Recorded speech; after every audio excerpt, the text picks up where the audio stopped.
Hi guys, I'm Akshay Raj Purohit, and the last time I took a session for you guys, it was when I was teaching you guys structure classes. I don't know how many of you attended it, but that was the last time I took a session.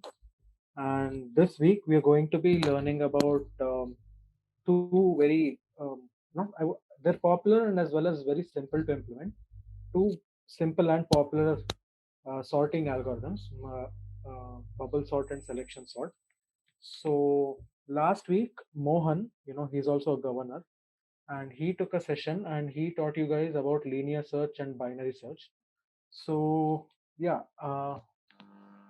sorting is kind of a spiritual successor to searching, I would say, because these two, problems are like solved using many algorithms in computer science. So yeah, now that you know basics of searching, it's time you learned about sorting as well. So, in today's session, we'll be covering these three topics. So, first, I'll explain what sorting is all about, and then we'll be going over bubble sort and selection sort, and finally, we'll solve some problems, preferably from CodeChef or Codeforces or HackerEarth. We'll see that later. But yeah, so this is a brief overview of what we'll be covering today. So the first thing that you would need to know, I mean, if you're complete beginners, you should know what is sorting. Okay. Okay. So all of us, we've solved. I mean, when we were in, I don't know, third or fourth class, maybe we've solved these problems where we had to arrange numbers in ascending order or descending order, or in some other specific order if the problems uh, asked us to do so. So sorting, it's actually a pretty important problem in computer science, and there's like a lot of algorithms developed. Each has its own different purposes, but yeah, I mean, the sheer number of algorithms developed to solve sorting itself should tell you that it's a problem that gets solved on a day-to-day basis. So yeah, we'll try to understand what it is all about, and we'll only see two simple algorithms today. You'll see a few more algorithms next week. So for today, however, we'll see what sorting is all about, and we'll just cover a couple of simple algorithms. So I'll just read this thing out. To sort data is to arrange the data in a systematic manner. The manner here may be in ascending order, descending order, or in a unique order that is defined by the program. Okay. So I explained what sorting was previously, and this is, I would say, a more technical way of defining it. So yeah, it's basically to arrange. It basically means to arrange data in a particular order, and this data here, the data in this case, it can be a list of numbers, right? It can be a list of either integers or floating values. It can also be a list of strings, and we can also sort other complex data structures, but to keep things simple, we'll just talk about sorting numbers and strings for today. So one real life example of sorting strings is in attendance registers, and also in section shufflings, I would say. I mean, a lot of you have friends in different sections, right? So they're in those sections because of their names. If, let's say, someone's name starts with Y, like Yashwant, for example. I mean, if we, I guess, if we don't consider his surname or initials, let's say his name starts with Y. In many colleges, he would be put in the D section, not because he is not good or anything. It's just because of his name. So yeah, so that's a real life example of sorting. We sort names, and we take a section of these sorted names. I mean, we take a couple of these sorted names and put them in one section, and again in that section we have our attendance registers, right? I mean, now I um, back when college was still open, before COVID and everything, faculties, they used to take attendance for us at the end of each class, or some very rarely at the beginning of each class. But yeah, the main idea here is that even the names in the attendance registered themselves are sorted in alphabetical order. And yeah, another example I would say is coin sorter. What it does is it sorts coins of the same values separately. So let's say I have two 5 rupee coins and three 2 rupee coins. It will sort the if those coins are completely mixed, the coin sorter, what it does is it separates the 2 rupee coins and it separates the 5 rupee coins separately. So again, that's an example. These are pretty simple examples. Obviously there are much more complex example, much more practical examples, I should say. But yeah, these are pretty simple examples. The main objective here is to arrange the data in a particular order, and that order is decided upon by the programmer or by the requirement. If the requirement needs us to sort the data in ascending order, we do that. I mean, yeah, another example I can give you here is a lot of you must be having Amazon accounts, and okay, forget about Amazon accounts. A lot of you must be having Zomato accounts as well, right? So I'm pretty sure a lot of us have ordered food on Zomato um, during these last couple of years. And if you go to your my orders section, you can see how the orders, they're sorted by date, right? The most recent order is shown first, and then the previous order, the predecessor to that order is shown next. So this, I would say, is an example of sorting data in descending order. Yeah, it has to be descending order. The highest date in this case, if let's say if I ordered on what's today's date, by the way? um, it's 12th June, right? So if I ordered something on 11th June and if I ordered something on 3rd June, the order that I ordered on 11th June would be shown first, the order details for that order, and then the order for the order details for the 3rd June would be shown next. So that's another example of sorting, and there's a lot of practical examples for this. These are just something that are coming to my mind right now. So yeah, next slide. Okay, yeah. So like I was saying, multiple algorithms have been developed for different use cases and different kinds of data. Now you may be wondering, why are there multiple algorithms? Like, it's okay if there's one very good algorithm, and you may be wondering, if there's one very good algorithm, why cannot I use this particular algorithm for all kinds of data? The thing here is, these algorithms, they were developed some time ago. I would say in 1940s, 50s, and 60s by mathematicians. Uh, Merge sort and quick sort. I think merge sort was developed by von Neumann. I may be wrong about this, but yeah, a lot of algorithms were developed indeed by mathematicians. And as we know, mathematicians are biased. They really only care about math. So these algorithms, they're really optimized for sorting numbers. They're not actually, I mean, you could use them for sorting strings as well. That won't be an issue. It will sort them just fine, but they're not exactly optimized for it. And there's also other kinds of data where, let's say you have a set of numbers, and most of the data in that set is sorted, just some part of the data is not sorted. So that in that particular case, we need not sort the whole set of numbers again, because like we already know, a lot of the most part of the set is already sorted. We only need to sort the part which is unsorted.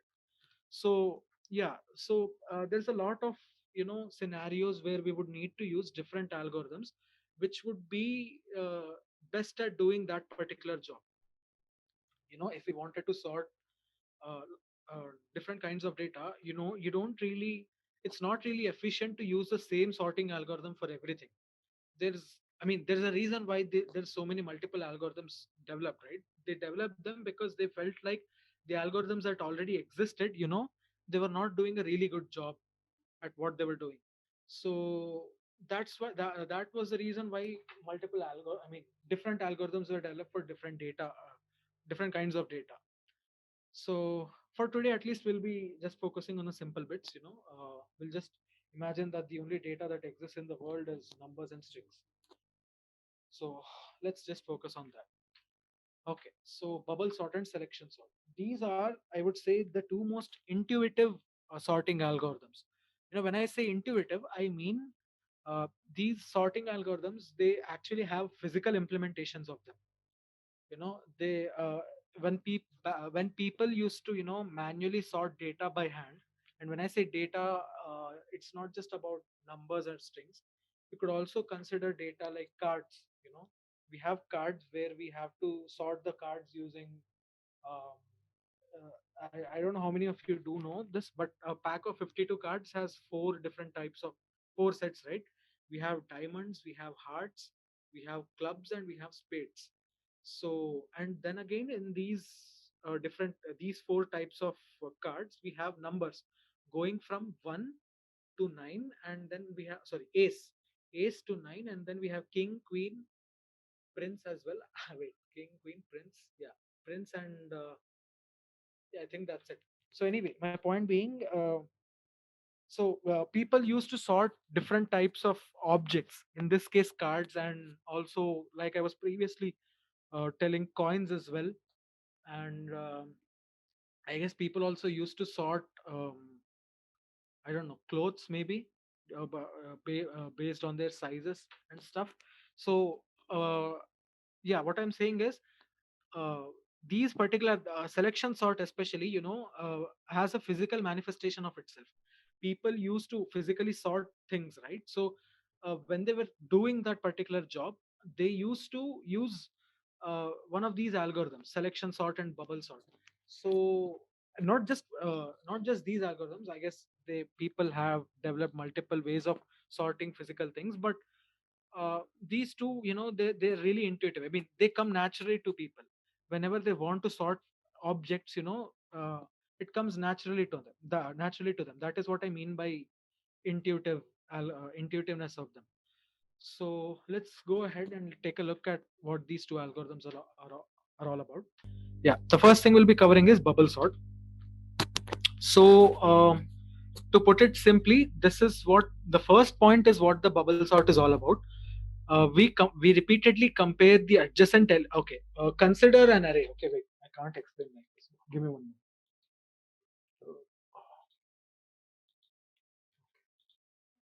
Okay, consider an array. Okay, let's just take an array. Yeah, is my screen still visible, by the way? I have entered a code. Yeah, here. it is. Yeah, okay. So yeah, consider an array. Okay, let's just take an array of size 10.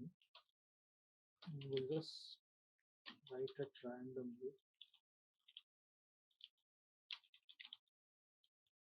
7, 6, 7, 9. I think, is that it? Wow, okay. Okay.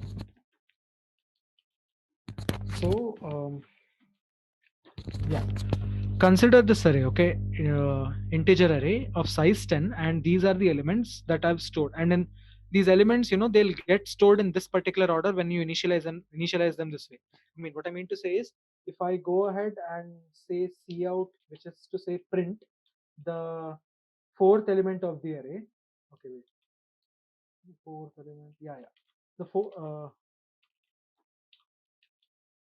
The fourth element of the array. You guys know that arrays are zero initialized, right? So this is the first element, and this can be accessed by arrow of 0.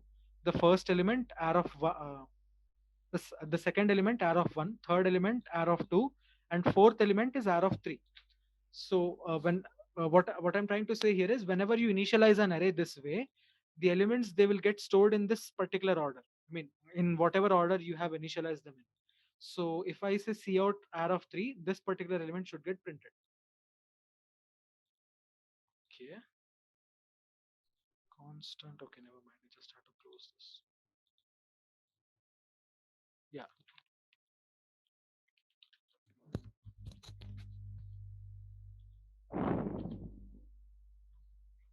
Okay, what's this percent? Okay, I guess I'll just switch to an online editor. So whenever you initialize an array this way, these elements, they'll get stored in the same order that you initialize them in. So if I wanted to print the fourth element, I would say cout r of 3. And the reason why I'm saying 3 is because arrays in C and C++, they're zero initialized in a lot of other programming languages as well. So this is the zeroth element. This is the first element. This is the second element. This is the third element. But in real life, we usually don't count from zero. So the fourth element's index is 3. So when I say cout r of 3, the fourth element will get printed. Okay. So now if I want, okay, so wait, let's just wait for it to, yeah, so 4, which is the fourth element. Okay, uh, so bubble sort, what it does is it repeatedly compares the adjacent elements and swaps them if the sort condition is satisfied. So,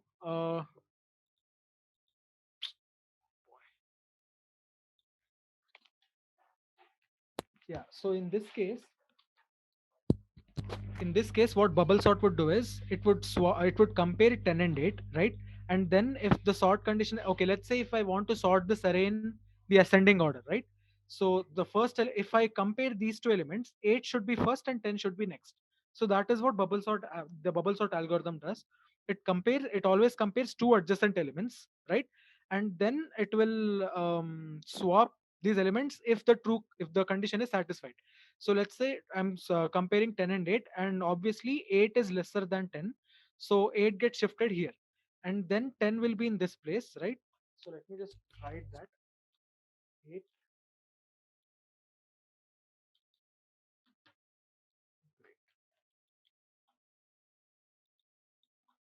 Yeah, so 8, 10, 5, and again it will compare these two elements, 10 and 5. Okay, right? So the elements, I mean, the condition is satisfied, so again these two elements will get swapped, and so on and so forth. And this swapping, it will take place for it will take uh, the entire array, it will be checked for 100 times in this case, because the size of the array is 10, right? So it will check once, and then again it will start from here, and then again it will check, and then it will start from the second index. Okay, this is not a good way to explain these things, so let me just visualize this. Okay, so it would be best if we look at this data and visualize it. So, like I was saying, in bubble sort, what happens is you compare two adjacent elements, and then you swap them if the condition is satisfied, right? So this will go on for the entire array, and then it will be checked again and again just to make sure that the entire array is sorted or not. So let's just run this, okay, and I'll slow the um, running part so that you can see it clearly. Okay. So you can see here, right? So 5 and 44 are okay. 44 and 47 are compared. 47 and 15 are compared, and they're swapped. Again, 47 36 are compared, they're swapped. 47 and 26, they're swapped again. And again, this whole process is repeated. But the one thing that we can be sure of is at the end of one single pass, the highest element for that pass will be at the end of the array. Okay, so in this case, 50 is at the highest, right? So this will be at the end of the array. So again, uh, we'll have to check the entire array again, but we don't have to check for the last element, because we're sure that the last element will be the greatest element. And again, you check for the same thing. You do the same thing. You compare two adjacent elements and swap them if the condition is satisfied. So 44 will obviously get swapped here again, but this time it won't get swapped because 46 is greater. Now 46 and 4 are compared. 46 will get swapped. Then 46 and 19, 46 will get swapped. 46 and 47, no, it won't get swapped. 47, 48, no, again, it won't get swapped. So this way, you can see here, right? The largest number for that particular pass, they're always at the end. I mean, in this case, we are sorting the array in the ascending order. So obviously the largest elements will be at the end. If we were to sort this array in descending order, the opposite would happen. For each pass, the least element for that pass would be at the end. So if I wanted to sort it in descending order, um, in the first pass, 2 would be at the end. In the second pass, 3 would be at the end. Third pass, 4 would be at the end, and so on and so forth. So let me just speed this up a little bit so you can see how it works.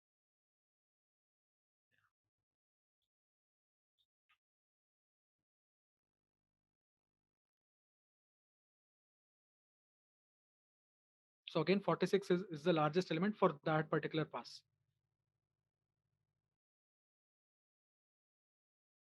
and then 44. Yeah, you get the idea, right? Is this visualization easy to understand?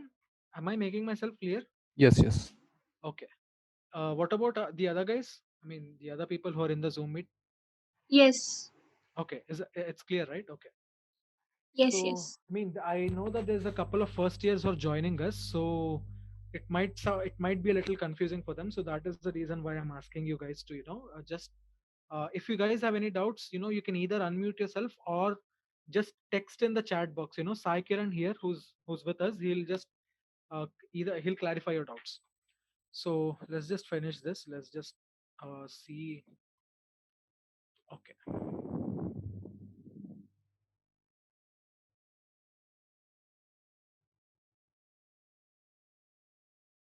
So basically, this is how the whole sorting, the bubble sort works. So we just keep on comparing the adjacent elements, and if the sort condition matches. So let's say in this case the ascending order, right?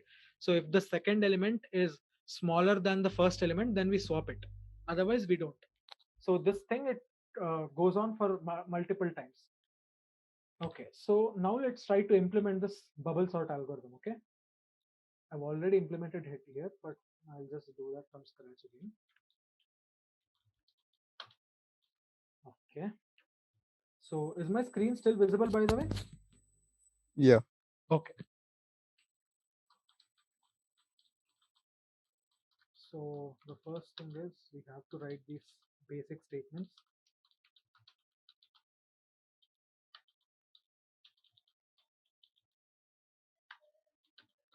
So let's just create some data here. Okay, data to be sorted of size 10. Okay, we will just write this whole thing in the reverse order. So it has to sort.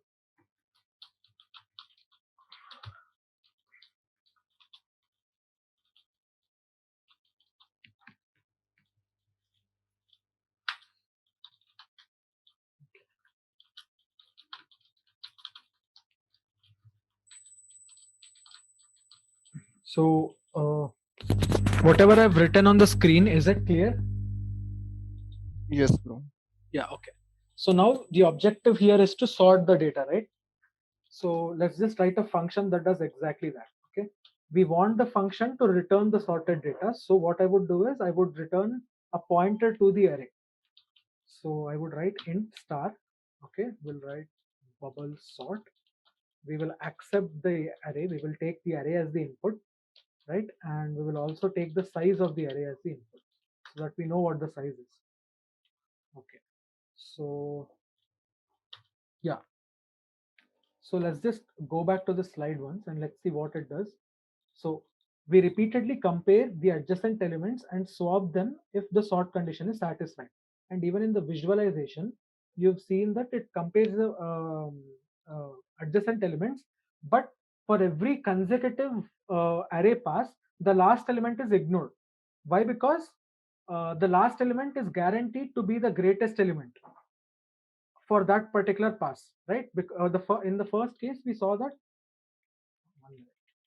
Yeah. So in the first pass, we saw that 50 was the largest element, and in the second pass, 48, and the third pass, 47.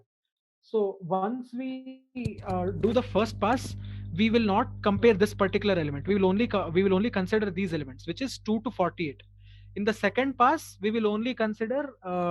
Okay, wait, not in the first pass. Yeah, in the second pass, we will consider 2 to 48.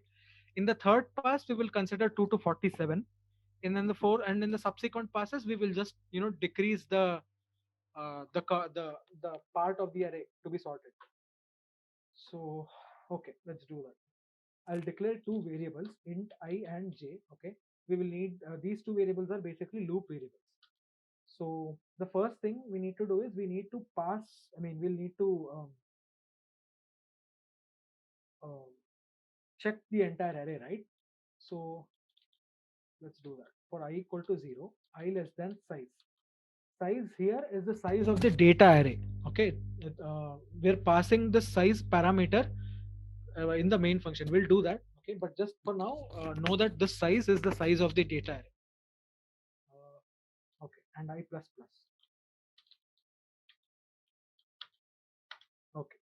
So now that we have the outer loop, what we need to do is we need to compare uh, this, right? So wait, let me just refresh this. Escape. Okay, so the first thing that we would do is we would start at 3, right? And then 3 and 44 are compared, and then if the sort condition is matched, then they're swapped, and again we will start from here. Again, we'll do it from here. We'll so on and so forth. So we would need another loop for that. So I would write for j equal to I here, not 0, but I. Is that right? Okay, wait now. Equal to 344.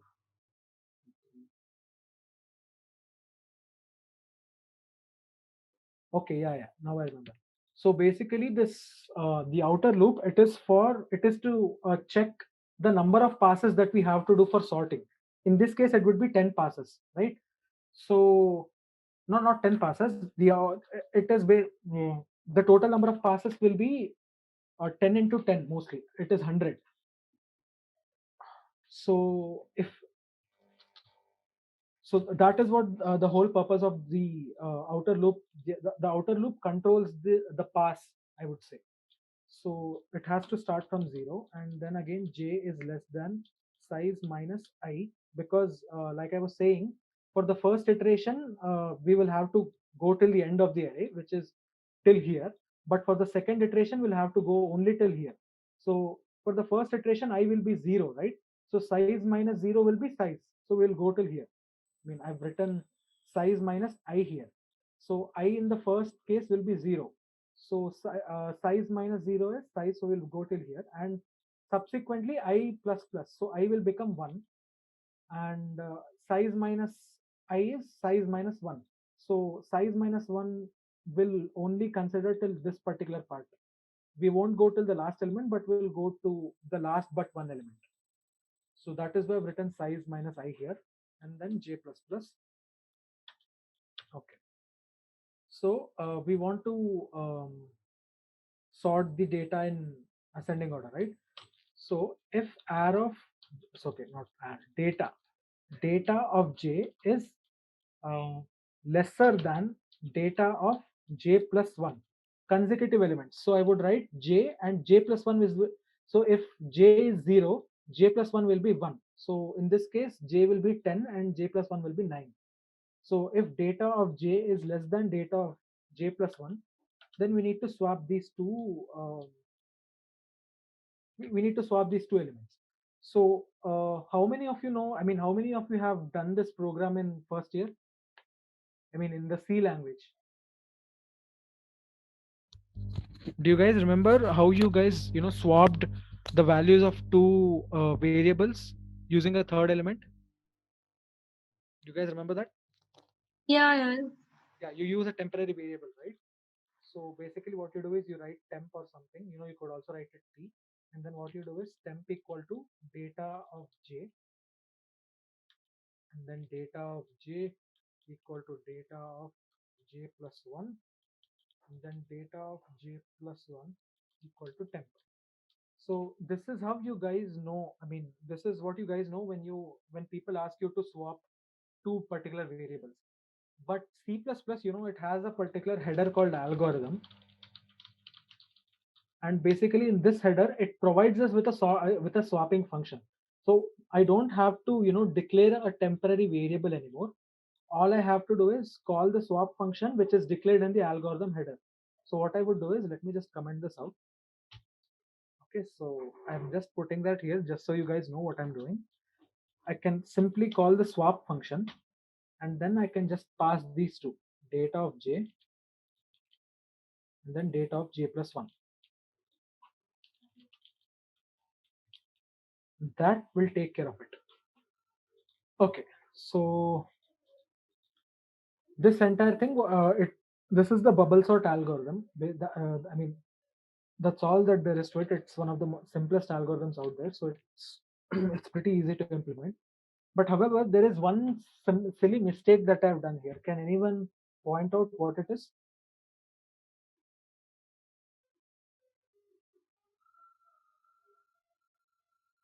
To give you a hint, it's in these two lines.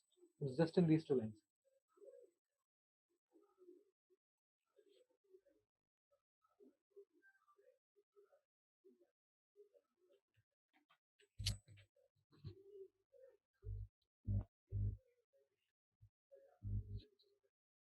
After size, you did not keep that sign. Which sign? Size. Yeah, yeah. I mean, you said sign, right? I'm not sure. Which sign do you mean? I don't know what do you call it. That yeah, that sign. You inserted it in for I is equals to 0, no? Yeah, for I equal to 0, I less than size and I plus plus. Yeah, after size, yes, that sign that you did not insert in the below one. I think he means a semicolon actually. Yeah, might be. Where I have don't. I haven't missed any semicolon, right? Have I? No, no, you haven't. Okay. Okay, so I'll tell you what What the is the, yeah, yeah. we didn't take any input of The input of I mean, okay, wait. Just to clear the confusion, I'll be calling this particular function, right? So whenever I'm calling this function, I'll be passing the value of size to this function. So wait, now let me just create. I'll do that. Sorted data of size, and I've already declared the size here to be 10, right? So let me just do that. Size equal to uh, bubble sort of data. Data here is the array that I want to sort, and then the size itself. Okay, does that work? Initialization with. Okay, never mind. My bad. It returns a pointer, so I have to use a pointer. Okay. So what I'm doing here is I'm declaring this array, right? And it's unsorted data, and then this array is of size 10, and this particular variable size I've initialized it with 10 here. Now I'm passing these two things, which is data, this is which is an array, and then the size of the array, and I'm passing these two things to this particular function right here, data and size. Okay, so I think that should answer your doubt, whoever was the one who asked it. So if I pass these values, this function will be able to read these values. It can access those values. Is that cool? yeah, yeah. Okay, so I'll tell you what the problem was. So what I'm doing here is I'm saying data of j is less than data of j plus 1, right? Okay, so consider in the first iteration I is 0, right? In the first iteration I equal to 0, I less than size I plus plus, and then I will start with the second inner for loop, which is j equal to 0, j less than size minus I, right? So I is 0, so j less than size minus I is as good as writing size, because size minus 0 will be size, right? But I've only written size minus I for the subsequent loop iterations. So for the first loop iteration at least, size minus I is equal to size, because I equal to 0. Okay, so the next thing I've written is data of j is less than data of j plus 1. So the problem here is, if I say data of j plus, if j becomes size, okay, so size ఏంటి ఇప్పుడు ఇక్కడ size is equal to 10, right? So let me just write that. Size equal to 10, right? We will only be going till 9. 9 is 1. In this case, let me just write that as well.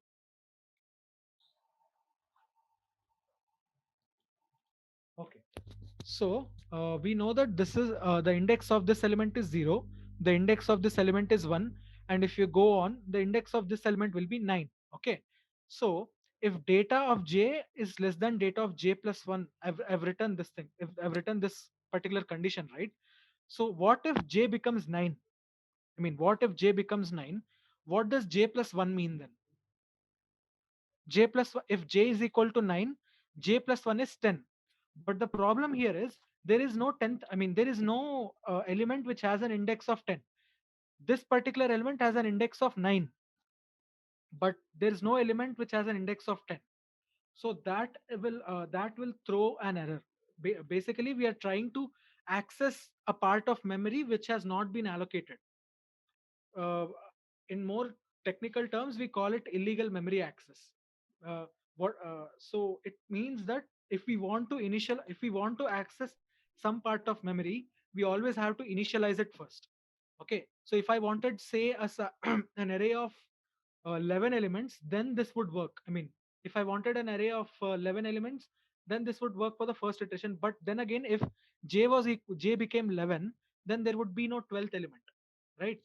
So that is why what I have to do is, I mean, to avoid the error of illegal memory access and to avoid accessing memory that I have not allocated, I have to write size minus 1. So what it does is, whenever I say size minus 1 here, and I have to do the same thing here as well, because it's basically, this loop is more or less uh, a clone of the upper loop, but it does something else. Anyway, so what this particular minus 1 does is, it stops over here. So it would go from I equal to 0 and I less than size minus 1, right? So size is 10 and size minus 1 is 9, and less than size minus 1 means it's not less than equal to, mind you, it is less than size minus 1. So if size minus 1 equal to 9, the last element that I would be able to access is this one, this is the 8th element according to index, and this is the 9th element according to index. So when I go, this is the last element in the I'll be able to access using this loop. So 0 1 2 3 4 5 6 7 and 8, right? So data of 8, right, is less than data of j plus 1. J plus 1 will become 9, because 8 plus 1 is 9. So this way I can avoid accessing, I mean, I can avoid that error, illegal memory access error. Is this clear, guys, whatever I've explained, or was that all Greek and Latin? So yeah, that is the whole reason why we write size minus 1, to avoid accessing element, I mean, to avoid accessing illegal memory, we write size minus 1. So once we do that, we won't be getting any errors. And now I also have to return this thing, right? So let me just do that. Int star ret is, okay, wait, never mind. Int star ret uh,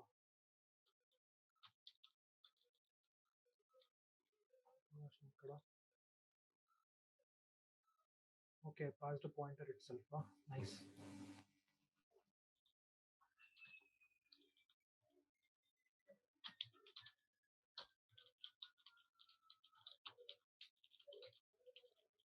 Let's hope this works. So now I also have to print the sorted data, right? So let's do that. For I less than size, I plus plus. Okay, so there's no I. Let me just declare that.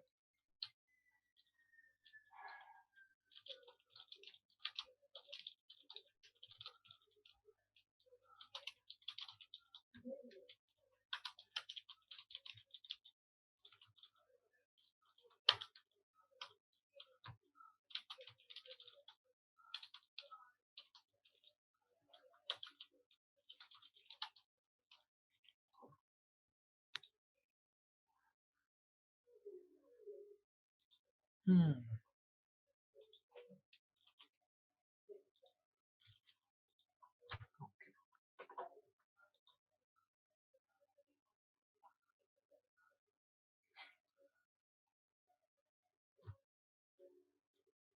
Okay, I think this should be greater than. Sorry about that. Yeah, so that's it. I made a simple small mistake here. Instead of writing the code for ascending data, I previously wrote descending data. But if you want ascending, you need to see that the smallest elements come first, right? So you need to see if the first element is greater to its adjacent element, and then swap if it is true. That is how you achieve adjacent code. I mean, that is how you achieve ascending order. So is that clear, guys? I mean, you guys are not being very interactive, so I'm not sure if what I'm saying is actually going over to your heads. Okay, we'll move on to the next sorting part. Okay, so the next sorting algorithm that we're supposed to discuss is the selection sort algorithm. Okay, so in the selection sort algorithm, the best way to understand the selection sort algorithm is to imagine a deck of cards, okay, and we sort. Okay, wait, never mind, forget that. Let me just read this part first, okay. So in the selection sort algorithm, we obviously take an unsorted array, right? And then we imagine that the array has two subarrays, okay. So let me just write that here. Okay, so let's say that let's consider this array, okay, and we will consider that this particular array has two subarrays. One is the sorted array and the other is the unsorted array, okay. Assume that the sorted array lies on the left side and the unsorted array lies on the right side, okay. If I want to sort this particular array, uh, in this at least initially, the size of the sorted subarray, okay, is 0, okay, and the size of the unsorted subarray is 10, because the entire array is unsorted, right? The entire array is unsorted. The size of the sorted subarray is 0 and the size of the unsorted subarray is 10, which is the entire array. But just try to imagine that this particular array has two subarrays. Think of it like this, okay. I think I'll be breaking a few syntax rules here, but it's fine. Okay, so okay, wait, never mind. Let's just put the unsorted subarray here, okay. So as you can see, uh, the size of the unsorted subarray is 10, okay, and the size of the sorted subarray, which is this tiny thing right here, the size of the sorted subarray is 0. So what we'll do is, every time, just like in bubble sort, we'll pass through this unsorted subarray multiple times, and what we'll do is, we'll take the least element, okay, we'll take the least element, and then we'll just simply put it in this sorted subarray, okay. So let me just remove all of this and we'll just simply write that.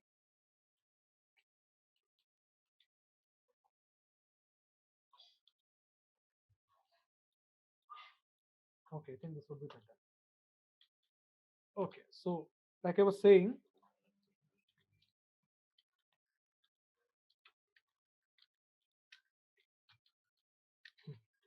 so what we'll be doing is, we'll be taking the least element and then we'll be sorting them, we'll be putting that in the sorted subarray. So in the first pass, we can see that the least element is 1, right? So we'll take that and then we'll simply put it here. Next, again, we'll pass through the entire array, right? And then we'll take the least element. In this case, it will be 2. And then we'll simply put it here. And then again, we'll pass through the entire array. We'll see we'll check for the least element. In this case, 3 is missing. I mean, 3 is not there. So the next least element is 4. So 4. And then we'll check for the next least element, which is 5. And then we'll put it here. So as you can see, I mean, the sorted subarray means obviously sorted. We're picking elements from the unsorted subarray, and then we're just putting them in the sorted subarray. And then at the end, what will happen is, we'll simply I'll just finish this off pretty quick. 6, 7, 8, 9, and 10. And finally, what will happen is, we'll end up with an unsorted subarray of size 0 and a sorted subarray of size 10. Sorry about this. Yeah, so the unsorted subarray of size 0 and the sorted subarray of size 10. So this is what we want to happen, right? We want to sort data.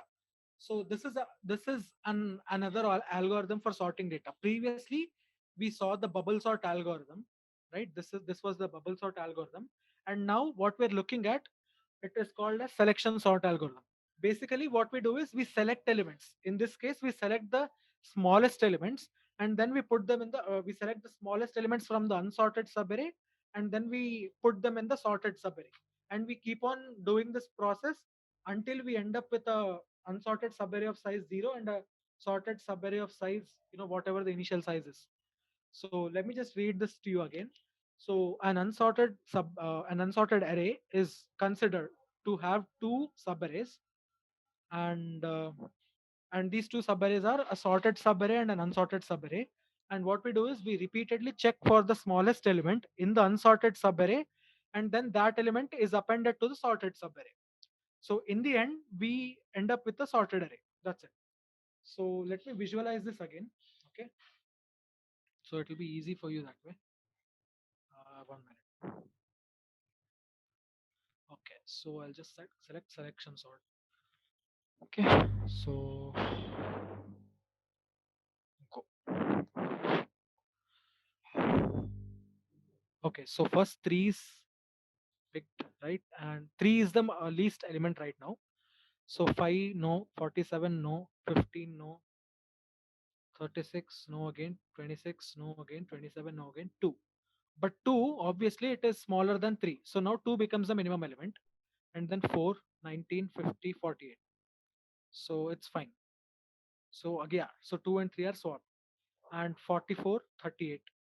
38 is the smallest element. 5 again, the smallest element. 47 nope, 15 nope, 36, 26, 27, 3. So 3 is the smallest element, right? So 3 is swapped with 44. Okay, wait, yeah, you just have to pass. We just have to check if there's no smaller elements. So once it's decided that 3 is the smallest element, we swap it, we put it in the second position. So think of it that the left side is the sorted subarray. So we're just appending to the sorted subarray here. So for right now, 5 is the smallest element, right? So now we compare 4 with 5, and now 4 becomes the smallest element, and 4 will go into the third position. We just append 4 to the third position. Okay. So again, 5 is the smallest element. We just, so are you guys able to understand what's being shown on the screen? Yeah. Yeah. If it's confusing, just please let me know. I mean, the whole purpose you guys are here is to understand things. So if anything at all is confusing, that defeats the whole purpose. Okay. So it is more or less the same thing. Just speed it up. 26 is the smallest element, so it will swap. 27 is the smallest element. 36 is the smallest element. 38 is the smallest element. Yeah, so on and so forth, basically. So that is how you ended up, that is how you end up with a sorted array. So now let's try to implement the same thing in C++.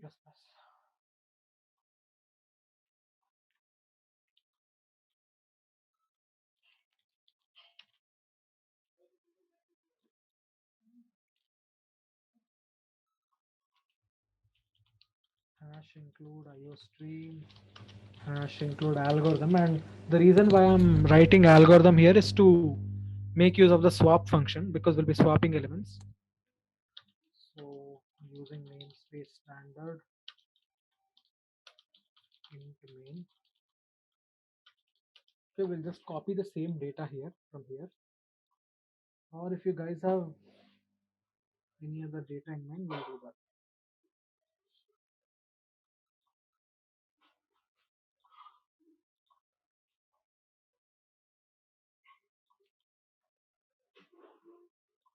Okay, same data.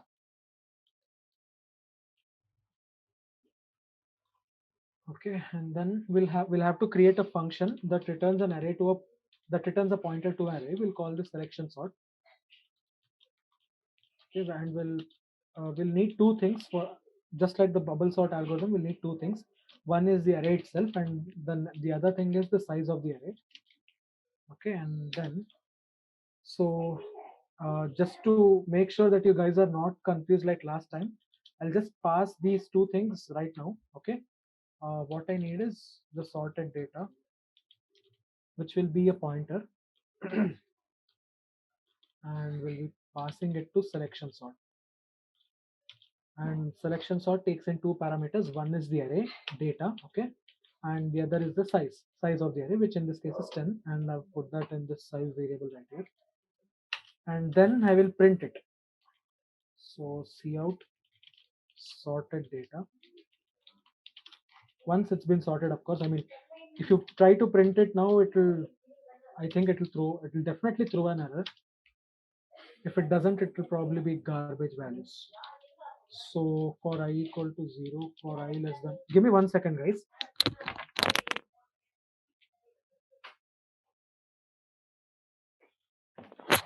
Yeah, sorry about that. Okay, so we need to print it. See out sorted data of I.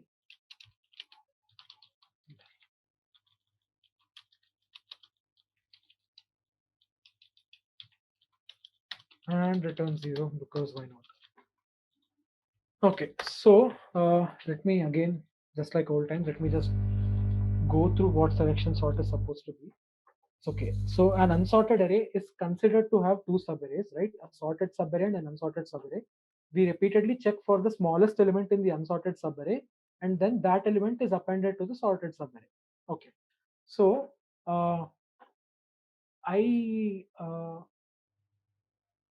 wrote data in this particular format so that you guys would find it easy to understand, and I hope that you guys found it easy to understand this particular way of explaining how selection sort works. But when we are going to implement the selection sort algorithm itself, uh, yeah, when we're going to implement the selection sort algorithm itself, we don't really do that. Okay, we just use the same array. We don't create like two subarrays. Like we don't create a subarray for sorted data and we don't create a subarray for unsorted data and then we combine them later. No, we don't do that because I mean it would take a lot more memory, right? So imagine if we had an array of size 10,000, right? And now if you ask me to create two more arrays just to implement the algorithm the way you visualize it, it would take a toll on the memory. So when we are implementing the selection sort algorithm, we'll be using the same array itself. I mean, we don't create new arrays, we'll be sorting the data in the array itself. Okay, so let's see how to do that. Just like the last time, we'll be needing two um, loop control variables. Okay, so now in the visualization you saw that, okay, one minute. Okay, in the visualization, one minute.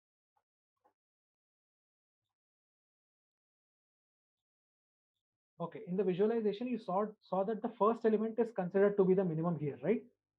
And then if we find a new minimum, you put the marker there, and then at the end of it you swap. Okay, and then the second element is considered to be the minimum automatically. Wait, let me just pause it. Okay, so not here. Wait, wait. Okay, here. So here you consider the second element to be the minimum automatically. You don't check if there's 38. I mean, you don't jump to the third element. You automatically assume that the second element is the next minimum element. Okay, that may or may not be the case. That is irrelevant. But while writing the code, or at least while implementing the selection sort, the first thing that you need to do is uh, initialize the minimum element to be the first element in the first pass, second element in the second pass, third element in the third pass, and so on and so forth. And during the pass, if you find an element during the pass, if you find an element that is smaller than the considered minimum, then you change the marker. So for example, this is the second pass, right?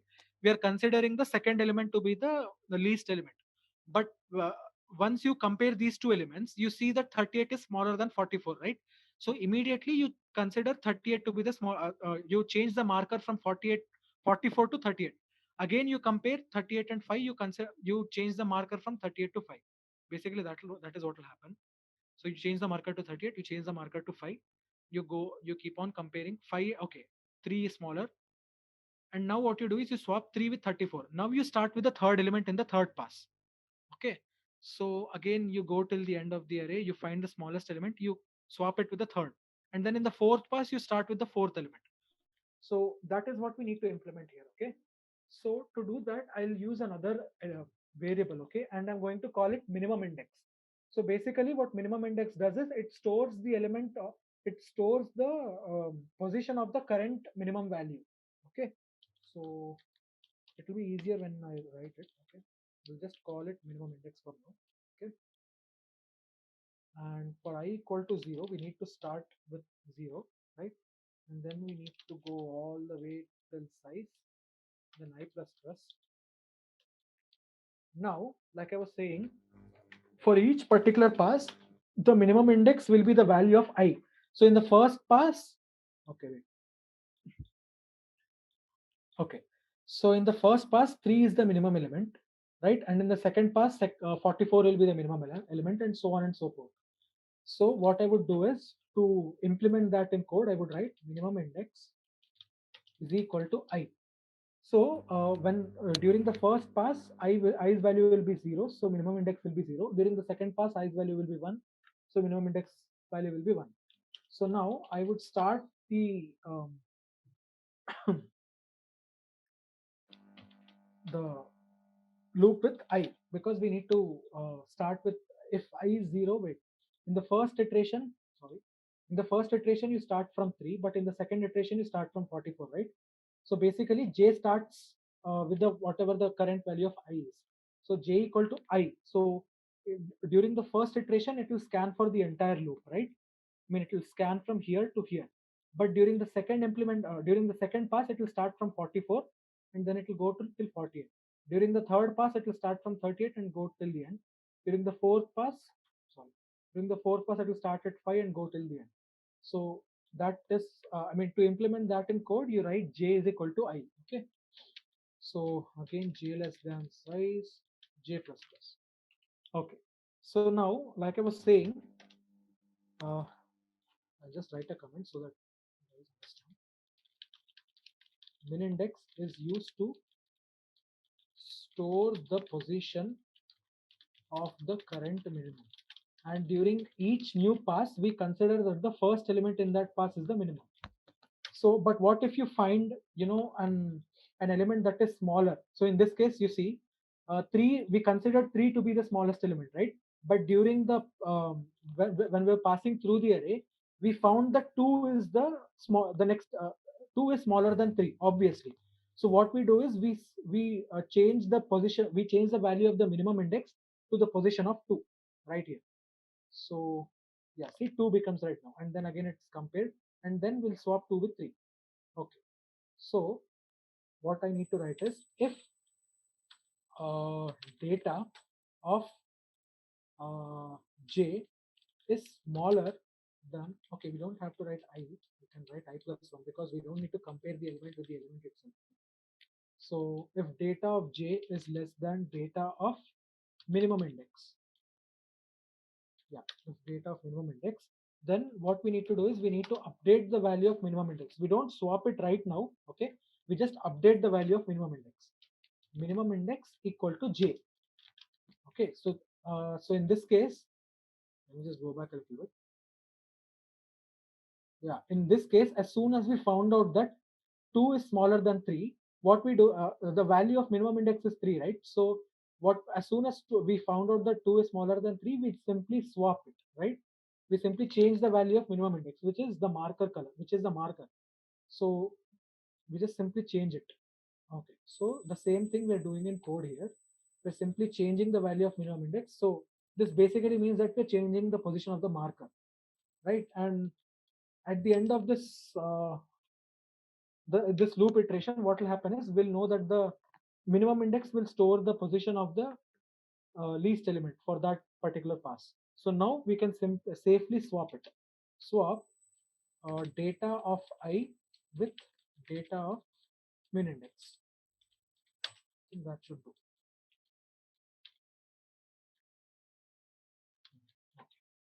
So let me just check and make sure that I've not written any bugs here. I is less than, okay, size minus 1 it should be here.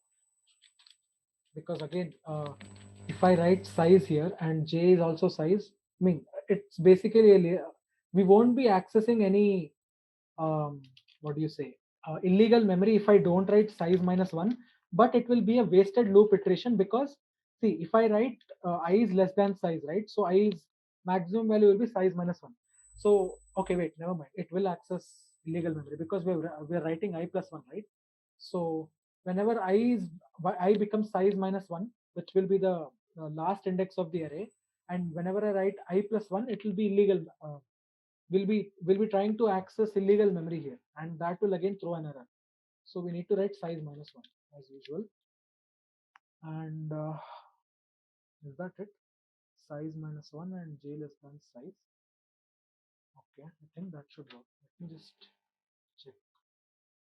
I is less than size minus 1. Okay, I'm right. Okay, so we're swapping the first element, by the way, data of I. So if don't confuse yourselves, by the way, we'll only be swapping the first, in the first iteration, we'll be swapping the value of the first element with the value of the smallest element that we happen to find, right? And during the second iteration, we'll be swapping it with the second element. We'll start at 44. We'll find the minimum element, which is 3 here, and we'll be swapping it with 44. See, that is what happens. So that is why I've written data of I here. I in this case will be the first element for that pass, right? So yeah, that's it, I guess. Is that it? Minimum index. Yeah, that's it. Okay, so now that I've sorted the entire array, I need to return the data, right? So same thing, we'll do it here. Int ret equal to data, and we'll just return that. Okay, so we'll just print this out. We'll see if it works. Oh wait, I think I should do greater than here. Yeah.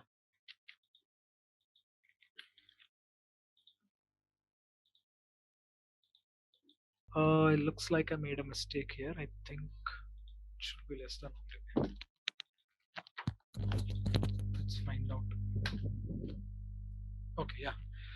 So yeah, guys, that I explained bubble sort and selection sort so far, right?